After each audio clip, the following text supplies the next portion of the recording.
사랑하는 학생 여러분들, 안녕하세요. 세계사 담당 김준현 선생님입니다. 네, 여러분들이 코로나19로 인해서 원래 이 수업 내용을 교실에서 함께 하셔야 되는데 부득이하게 영상을 통해서 한 번 더 공부하게 된 것 같습니다. 학교 많이 오고 싶으시죠? 네, 이번 영상을 통해서 만나는 것이 마지막이 되기를 선생님도 간절히 기원합니다. 네, 이번 주에 서아시아 세계 형성 과정을 이제 배우셨는데요. 교과서에 어떻게 되어 있는지에 대해서도 복주학습을 통해서 한 번 더 복습을 진행해 보도록 하겠습니다. 차례부터 보시면서 오늘 무엇을 배우시는 것에 대해서 확인해 보도록 하겠습니다.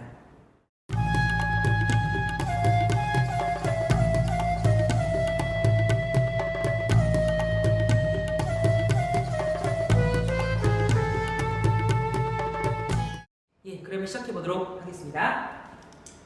자, 여러분들한테 일단은 기본적으로 각국사에 대한 개념을 여러분들한테 간단하게 조금 안내를 해드려야 될 것 같아요. 세계사 공부가 아시다시피 동양사와 서양사 그리고 각국사로 구성되어 있는데 학생들이 전반적으로 가장 어려워하고 부담되는 부분이 각국사입니다. 선생님이 맨 처음에 말했다시피 아니 저 멀리 떨어진 이라크의 역사 왜 배워야 돼?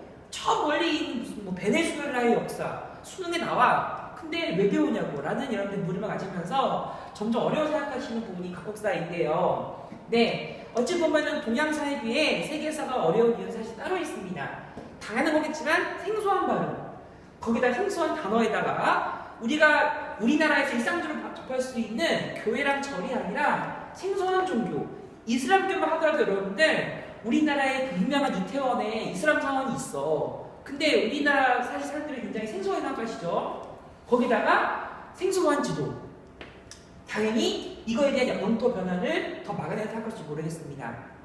우리가 바라보는 교과서의 세계 지도 안에 산맥이 어떻게 되어 있는지, 뭐 지형에 대해서 전혀 언급된 게 없어. 그냥 깔끔한 지도에다가 강 하나 있고 바다를 통해서 우리가 대략적인 지역을 유추할 뿐이지. 그래서 여러분들이 어려워할 수밖에 없는 구조가 각국사가 되겠습니다. 네, 뭐 어찌 보면 당연한 말이겠습니다. 우리가 많이 들어서 낯익을 때까지 공부하는 게 어찌 보면 역사 공부의 기본이라 말할 수 있을 것 같아요. 자주 공부하는 것, 반복적으로 하는 것. 다만 선생님이 여러분 알려드렸던 것 중에서 역사 학습을 할 때 도움이 되는 것이 있다면 그 나라의 수도 이름 파악하는 것, 아니면 사람 이름이 있다면 충분히 여러분들이 그 지문에서 말하는 것이 무엇인지를 확인해 볼 수 있다는 것을 저번 우리 동양사를 통해서 공부해 본 적이 있었습니다. 연구하시길 바랍니다. 아시겠죠? 네, 그래서 여러분들이 이제 이번에 구강식권 공부하시면서 이제 그거야. 수능 특강에서 3쪽밖에 안 나갔는데 교과서도 굉장히 많이 나갔습니다. 그래서 여러분들이 이제 정신없이 왔다 갔다 하는 거에 대해서 좀 이렇게 공부하는데 어려울 것 같아서 선생님이 하나의 표로 어떻게 진도가 나간지에 대해서 이제 좀 정리해봤습니다. 간단히 볼게요. 48점 나와 있는 것은 아시리아 최초의 이제 통일 국가였지. 그리고 아케메네스 왕조의 페르시아, 뒤에는 사사왕조의 페르시아가 있습니다. 자, 여러분들이 중국사와 우리나라와 좀 차이점이 하나 여기 있다면, 자, 우리는 뭐 전한, 후한, 후백제, 후고구려, 후자를 쓰는 경향이 있잖아. 여기는 달라요. 페르시아에서는 아케메네스 왕조가 다스렸던 페르시아가 있고 페르시아가 재건된 거를 후 페르시아라 말하지 않고 그 왕조가 사상왕조라서 사상조 페르시아라고 부릅니다. 아시겠죠? 물론 이제 구별에 따라서 우마야 왕조가 있었고 다시 재건된 나라가 있는 것이 후 우마야 왕조라서 이런 구분들을 말하기도 합니다. 파르티아가 있었고 여기 페르시아의 문화에 나와 있는데요. 여기서 말하는 페르시아의 문화는 요거에 대한 공통적인 내용을 다루는 것으로 보시면 되겠습니다.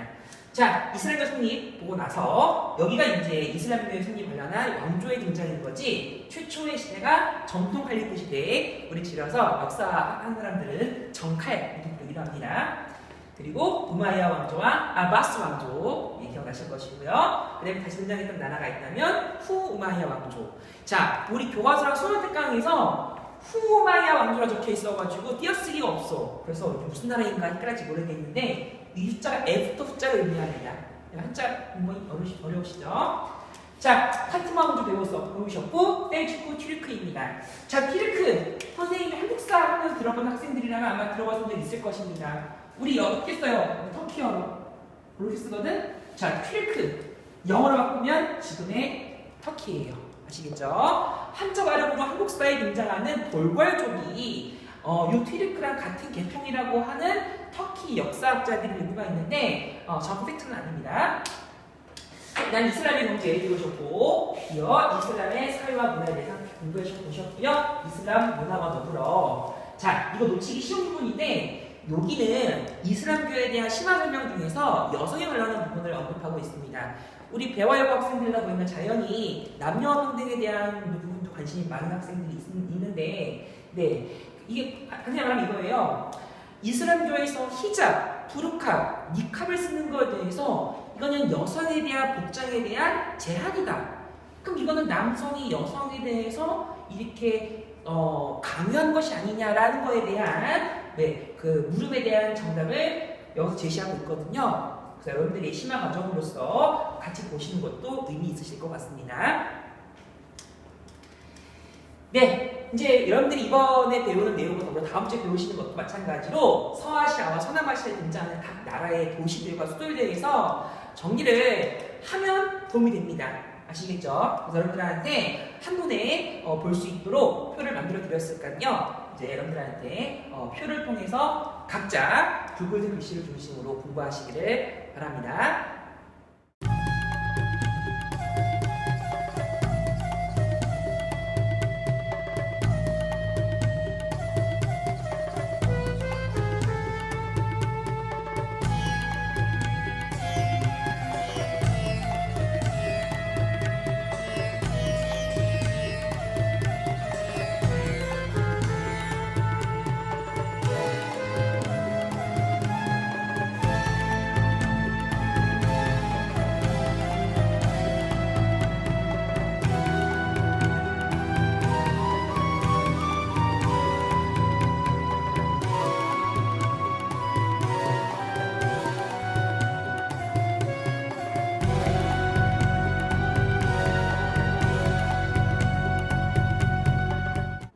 예, 잘 보셨죠? 네, 그 다음 이어서 본격적으로 교과서에 나와 있는 자료들을 분석해 보도록 하겠습니다.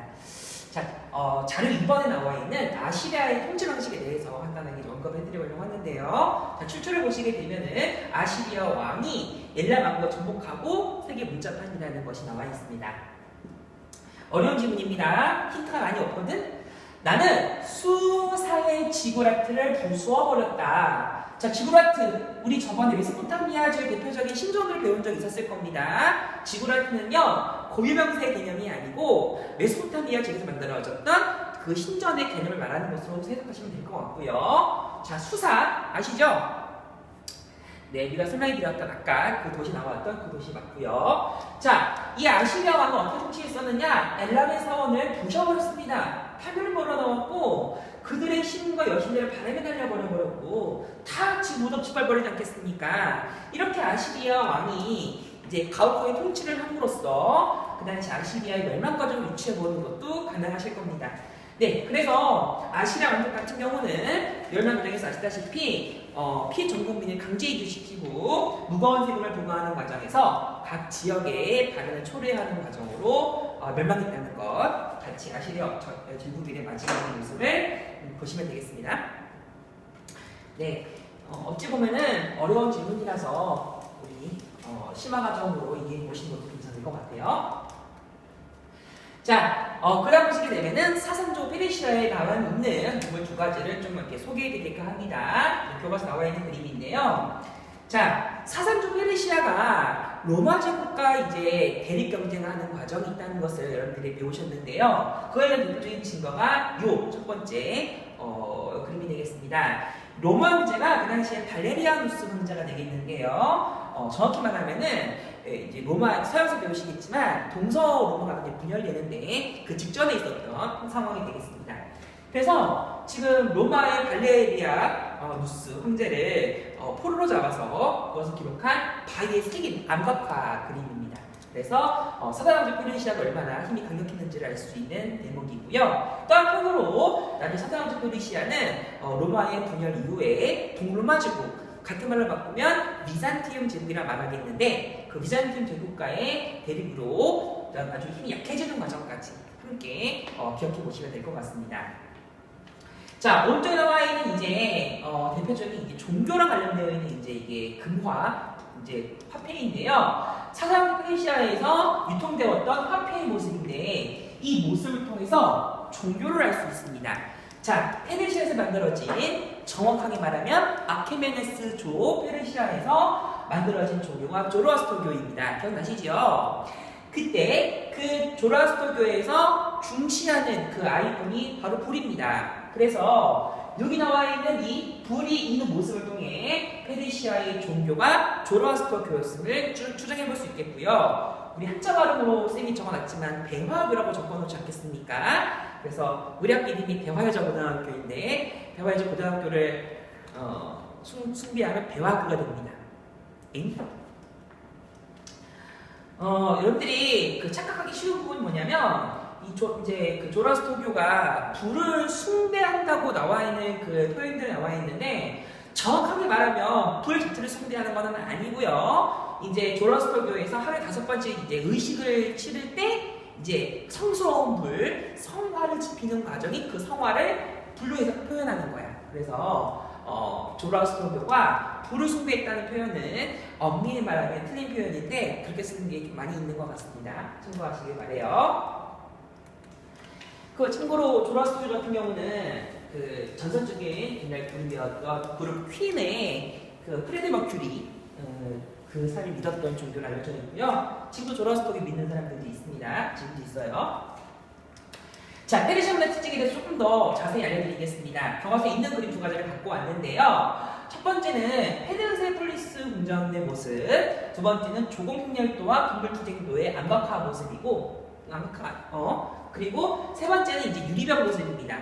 자, 여러분들이 세계사 공부하시면서 이제 우리가 몇 개의 특징 중에서 특정 나라의 문화가 굉장히 글로벌했다, 국제적이었다 말하는 나라 몇 가지가 있습니다. 자, 잘 정리하세요. 동양사에는 당나라가 해당되고 각국사에서는 페르시아가 해당됩니다. 그만큼 동서양이 활발히 교류했다고 하면 알 수 있는 대표적인 나라들의 모습인데 그래서 융합적인 문화 융합적인 모습을 알 수 있는 몇 가지의 그 유적을 통해 볼 수 있는 거거든요. 첫 번째, 자 여기 보신 페르세폴리스 궁전이 이제 서당조 이제 페르시아 아니면 이제 아케멘성의 페르시아 모습을 알 수 있는 이제 도시의 모습 보시게 되면요. 자, 첫 번째 이거부터 보실게요. 여기 나와 있진 않은데 이게 이제 계단식으로 이제 조성되었었거든. 근데 계단식으로 쌓는 과정이 원래 이게 바빌로니아식 건축법으로 알려져 있고요. 그 다음에 여기 인면수.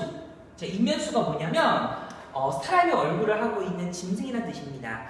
이집트에 가면 스핑크스가 유명하잖아. 그래서 얼굴은 사람인데 몸이 이제 동물인 거지. 그 이면수를 의미합니다. 그 이면수를 조각한 이 상의 모습은 아시리아 미술 양식에 해당이 되고요. 또한 이제 요 그리스식 기둥에 요 조각하는 모습은 이제 우리가 뭐 이오니아식, 뭐 도리아식 이 미술에서 배우고 있는 건축 양식들인데 이것도 엄밀히 따지면 이집트에서 건너온 양식으로 보시면 되겠습니다. 굉장히 글로벌한 걸 알 수 있는 모습이 되겠고요. 자, 마찬가지입니다. 자, 여기 나와 있는 조각을 받치고 있는 이 모습들, 그다음에 동물을 조각한 이 모습들도요, 마찬가지로 아시리아 스타일의 양식을 통해 알 수 있다고 보시면 되겠습니다. 자, 선생님이 교과서에 없어서 그림을 따로 준비하지 않았는데요. 또 페르시아가 금, 은 같은 그런 귀금속을 이렇게 세밀하게 정교하게 가공하는 소위 말하는 금은색 홍수를 발달한 나라입니다. 그래서 페르시아에서 만들어진 은 제품들이 은 제품이 굉장히 유명한 것으로 알려져 있으니까 같이 기억하면 될 것 같고요. 은뿐만이 아니라 유명한 것이 또 유리입니다. 원래 또 유리 만드는 세공술 기술도 사실 이집트에서 이제 주로 사용되었었는데 이것이 이제 페르시아에 오게 되면서 확산되었었고 재밌는 점은 요 유리 관련된 제품이 우리나라에 있습니다.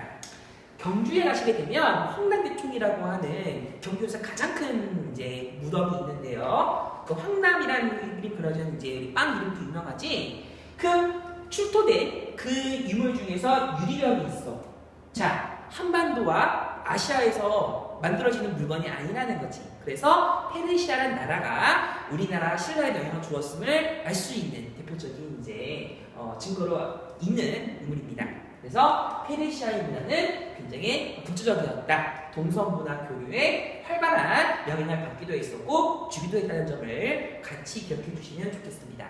아시겠죠? 네, 그 다음 내용 공부해 보도록 하겠습니다. 자, 예루살렘 설명을 조금 해드리고 싶은데요. 세계사에서 도시사 물어본다면 몇 개도 많지는 않은데 그 중에 꼭 언급되는 도시 중에 하나가 예루살렘입니다. 자, 예루살렘 하면 여러분들이 뭐 잘 아는 도시라고 생각이 들긴 하면서도 한편으로는 또 어떤 도시인지에 대해 정확하게 아는 것도 필요할 것 같아서 조금 알려드리고자 합니다. 네, 이 예루살렘은요, 사실은 여러 종교들이 성지로 삼고 있는 도시이다 보니까 이제 역사적으로 그리고 또 지금까지도 분쟁의 위험이 도사리고 있는 도시이긴 합니다. 자, 이제 어떤 종교의 있는지에 대해서 여러분들이 종교를 알 필요가 있는데요. 자, 첫 번째, 이 통곡의 벽이라는 것이 있는데 이것이 원래 그 유대교에서 말하는 야훼, 우리 성경으로 따지게 되면 이 기독교에서는 여호와라고 부르는데요. 그게 이제 야훼, 여호와에게 봉헌된 고대 유대교 신전이 있었던 것이 그 앞에 있는 것이 이제 통곡의 벽이 돼서 이 통곡의 벽은 유대교에 해당하는 문화유산입니다. 자, 그다음에 이제 그 유대교에서 파생된 종교로도 볼 수 있는 이제 크리스트교에 해당하는 모습이겠는데요. 이제 예수 크리스트가 이렇게 십자가에 이렇게 못 박혀 이제 이렇게 돌아가신 다음에 그 하드는 그 지역이 골고다 언덕이거든. 그리고 골고다 언덕에 세워진 그 교회를 성묘교회 또는 성문묘교회라고 합니다. 그래서 이 성묘교회는 크리스트교 문화유산이에요. 네, 또 마찬가지로 이제 세 번째로는요, 여기 세 번째에 있는 이 그림인데요. 이제 예언자 마호메트라 부르기도 하고 무함마드라 부르는 이 예언자 무함마드가 이제 돌아가신 곳, 승천한 곳이라고 해서 여기서 만들어진 요 이제 그 모스크를 바위도 모스크라고 합니다. 그래서 요거를 이슬람교 대표적인 문화유산으로 볼 수 있겠습니다. 자, 이거 봐봐. 세 종교의 정말 대표적인 인물 내지는 역사적 가치를 갖고 있는 문화유산이 같은 지역이 밀집되어 있으니 당연히 종교적으로 이 도시를 차지하려고 싸움이 벌어지지 않겠습니까? 자, 다시 말한다면 역사적으로 봤을 때 서양사에서 배우시게 되는 십자군 전쟁의 대표적인 이게 이제 분쟁입니다. 자, 이 지역을 이슬람교가 차지하고 있으니까 성지를 탈환하기 위해서 만들어진 성스러운 전쟁, 성전이 십자군 전쟁인 거지. 자, 그럼 또 반대로 생각해보자. 십자군 전쟁은 이슬람교가 생각하고 있는 성지였는데 크리스트교 사람들이 뺏으러 오는 거지. 다시 말하면 이스라엘교 입장에서는 성지를 수호하는 거야.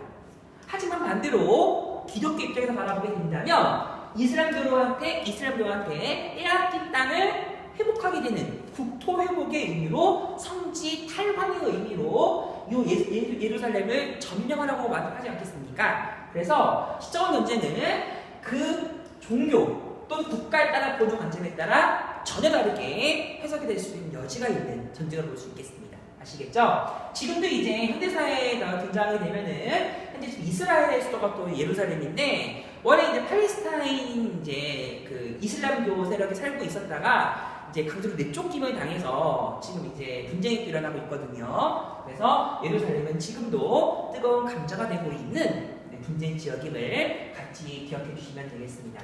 아시겠죠? 선생님 한번 가보고 싶은데 워낙에 이제 위험한 지역이라서 선생님이 아마 다녀오면은 우리나라에 잘 돌아올 수 있을까? 위험한 지역인 것 같아요. 자, 오늘의 마지막 내용입니다. 벌써 이제 막바지가 되고 있는데요. 자, 항상 선생님가 강조하는 지도, 이제 중요가 되겠는데 오늘은 여기 나와 있는 자 5번의 지도만 함께 보시겠습니다. 이슬람 상인의 활동과 교육망의 발달에 대해서 공부를 좀 해볼 필요가 있을 것 같아요. 자, 일단은 이제 이슬람 상인이 기본적으로 동서양의 교류에 큰 영향을 주었다라고 말할 수 있겠는데 그런 이유가 하나 있습니다. 원래 이슬람교에서는 이제 그 상업 활동에 대해서 나쁘게 바라보지 않고 긍정적으로 바라봤기 때문에 상업 활동이 발달하게 될 수밖에 없는 종교적인 이제 이유가 있었고, 그래서 이제 이슬람교 사람들이 기본적으로 멀리 왔다 갔다 하니까 지도를 만드는데 지리학 발달에도 큰 기여를 합니다. 이게 이제 이슬람 상인이 만들어냈던 지도의 하나가 되겠는데요. 재밌는 점은 자, 이 지도의 모습과 이 지도의 모습이 거의 유사하다는 겁니다. 그래서 자, 당연히 이슬람교가 형성된 지역이 서남아시아니까 서남아시아가 지도에 제일 큰 그것도 중심에 있는 거야. 그래서 반으로 좀 설명해 드리면 여기 지중해예요. 그리고 여기 흑해, 그리고 여기에 이제 그 홍해, 나일강, 그리고 여기 있는 것이 홍해랑 페르시아만 쪽이 되는 거고요. 이게 이제 동부아프리카, 여기가 인도, 여기가 중국, 그리고 놀라운 점은 이 섬이 우리나라의 그 유명한 신라가 되겠습니다. 아시겠죠? 그래서 우리 한국 사회를 보시게 되면은 그 신라 시대 때 울산항이라는 항구 있었잖아. 이슬람 상이 다녀갔다고 하는 거. 근데 여기서도 이제 우리가 증거를 볼 수 있는 겁니다. 자, 이렇게 된 또 배경이 하나 있다면 이제 이슬람 상인이 바닷길의 개척에도 많은 도움을 줬는데 당연히 그렇다면은 그 항해의 발달도 이제 무관하지 않겠죠. 그래서 이제 이슬람 상인이 주로 타고 다녔던 배를 우리는 다우라고 합니다. 자, 조심하세요. 배 이름이 다우이지 다우선이 정신명칭은 아닙니다. 당연하겠지. 합성어예요. 자, 근데 이제 이 다우선의 특징이 뭐냐면 그렇다고 뭐 대양항해 무슨 먼 거리를 가는 배는 아니었었고, 이제 이 배가 이제 이렇게 해안가 근처에 있는 암초에 부딪히지 않기 위해서 이렇게 막 못을 박아서 만들어진 조리식 배가 아니라 이렇게 야자 송유를 이렇게 끈을 만들어가지고 끈을 묶어서 만들어진 배입니다. 그래서 내구력이 어찌 보면은 단단하다는 개념이라기보다는 이렇게 충격 흡수를 잘해가지고 침몰이 덜 됐던 배로 알려져 있는데요. 그래서 이제 역풍에도 강한 마스트를 사용했었던 이 대표적인 배가 다우가 되겠습니다. 그래서 이 인도에서도요, 쌈보트라 불리는 배가 있었는데 마찬가지로 다우선의 변형으로 나중에 또 인도 배우실 때 기회를 알려드리겠습니다. 자, 지도 설명 한 번은 이제 이 모델을 맞춰야 될 것 같은데요. 좀 볼게요. 다 기억하라는 건 아닌데 동서문의 교류가 어떻게 이어졌는지에 대해서 공부해 볼 수 있는 좋은 이제 그 학습 자료인 것 같습니다. 자, 이제 기본적으로 여기가 이제 중심이 됐었겠죠. 그래서 이제 아시다시피 바그다드, 메디나, 메카 선생님이 강조했었던 도시가 되겠고요. 그리고 우리가 파티마 왕조의 중심이었던 카이로가 있고, 여기는 빠져있지만 콘스탄티노폴리스, 지금 이스탄불이 이제 해당됩니다. 네, 이거를 중심으로 해서 만들어졌고요. 자, 조금 더 강조한다면 이 아덴이라는 도시도 마찬가지로 항구 도시가 되겠는데, 이 아라비아文明에서 대표적인 항구 도시로 지금도 유명합니다. 지금은 사실 해적 때문에 유명한 지역이기도 하고요. 자, 여기를 중심으로 동서양 교류를 하게 됐는데, 자, 아까 배웠습니다. 페르시아의 대표적인 그 특산품이 있다면 금은 세군품과 유리가 있었지. 이것을 나중에 수출을 하는 거야. 여기서 말하는 비단은 견직물의 개념이라기보다는 융단, 페르시아산 융단이 조금 더 정확한 표현인 것 같고요. 그래서 서양에서 유명했었던 모직물, 와인을 주로 이제 이렇게 수입해서 판매하는 개념이 있었고, 그 끝 종착점이 베네치아가 있고, 자, 또 우리 문마야 왕조 공부하시면서 코르도바 배웠지요. 여기도 마찬가지로 이제 이슬람에 해당하는 대표적인 도시가 되겠습니다. 그래서 이제 바그다드와 코르도바와 더불어 그 다음에 이제 콘스탄티노폴리스와 장안이 그 당시에 변성했었던 대표적인 도시로 아시면 될 것 같은데요. 자, 그래서 다우선을 통해서 왔다 갔다 했었던 그 대표적인 바다가 인도양입니다. 그래서 동아프리카의 잔지바르와 여기 모가디슈가 있는데 지금 소말리아에 해당하는 이 지역을 더불어서 호르무즈와 무스카트라 부른 도시를 거쳐서 여기가 이제 여기가 페르시아만 여기가 홍해거든요. 그리고 인도의 띠우, 그 다음에 캘리컷 우리 잘 아셔야 됩니다. 서양사도 자세히 알려드릴게요. 여기가 실론섬이고요. 벵갈만 지나서 여기가 이제 말라카 해협이 되겠는데, 말라카를 거쳐서 이제 중국으로 올라가게 됩니다. 그래서 광저우, 추안저우, 항저우, 난징, 그 다음에 우리나라로 따지면 경란도와 울산항, 일본으로 가게 되면은 사카이, 지금의 오사카에 해당하는 지역이 되겠습니다. 이렇게 연결되는 건데요. 잠깐 특징 정리해드리면 특산물을 통해서도 그 당시의 지역도 알 수 있는 거거든. 자, 비단 장사 왕서방. 자, 비단 견직물이면 중국입니다. 그리고 도자기와 더불어 대표적으로 화약 수출하는 나라가 있었다면 중국이었고요. 자, 동남아시아 대표적으로 향신료로 유명한 국가이기도 합니다. 그래서 이때 유명했던 향신료가 있다면 계피 아니면 정향 정도 유명하고 보시면 되겠습니다. 그리고 그 당시에 엄청나게 변상했다 보기는 어려운 부분이고요. 자, 인도가 대표적인 이제 향신료의 대표 국가입니다. 가장 유명한 향신료가 있다면 후추, 아니면은 계피, 시나몬이라고 부르는 계피, 아니면은 뭐 수많은 뭐 향료도 많이 있었고요. 뭐 사향 이것도 많이 있었고. 자, 보석 유명한 나라입니다. 대표적인 이제 인도의 보석이 많았던 게 루비라고 하는 빨간색 보석이랑 사파이어라고 부르는 파란색 보석, 그리고 캣스아이 아니면 뭐 라피스 라즐리 이런 보석이 유명했던 지역이 인도가 되겠고요. 또 대표적인 것이 면직물에 해당합니다. 면포. 그래서 면에 관련된 모습은 나중에 우리 인도 근대사 하면서 우리 간디와 함께 배우셔서 다시 한번 공부하시면 됩니다. 자, 그 다음에 아프리카 좀 보시겠는데요. 이 동부 아프리카 같은 경우에서는 대표적으로 노예 무역이 발달을 했었는데 여기에도 또 가세했던 것이 이슬람 상인이었습니다. 특히 이제 사하란금 무역이 있었고요. 자, 각국사 하면서 한번 언급될까 말까 하는 도시 중에 하나가 바로 팀북투라는 도시예요. 사하라 한가운데에 있는 이 지역인데 이 팀북투에서 거래되는 이 금이 전 세계의 10분의 1에 해당하는 상당히 많은 양의 금 거래와 보석 거래가 있었다고 알려져 있는 도시가 되겠습니다. 그래서 금과 상아와 보석까지 유명한 도시가 팀북투라 불리는 지역입니다. 그래서 이제 이렇게 요 동서양의 교류를 장악했던 대표적인 나라가 있다면 페르시아와 너프러 아바스 왕조가 있었지요. 그래서 프랑스 전투에서 아바스 왕조가 이제 승리한 다음에 동서 교육을 장악하게 되는 육상교통까지 같이 보시면 되겠습니다. 자, 우리가 다음 주에 공부하시게 되는 티브르 제국에서 사마르칸트를 배우시게 되겠는데요. 함께 미리 기억하시면 사마르칸트도 도움이 되실 것 같습니다. 이렇게 해서 우리가 이슬람 사회에 관한 동성문화 교류까지 함께 마무리를 지을 수 있을 것 같습니다. 예, 지금까지 각국사 첫 번째 시간에 해당하는 아시리아부터 셀주코 트르크까지 거충학습을 마무리 지었습니다. 다음 주에는요, 오스만 제국부터 이제 정건대사 각국사 마무리 짓고 인도 공부하시게 됩니다.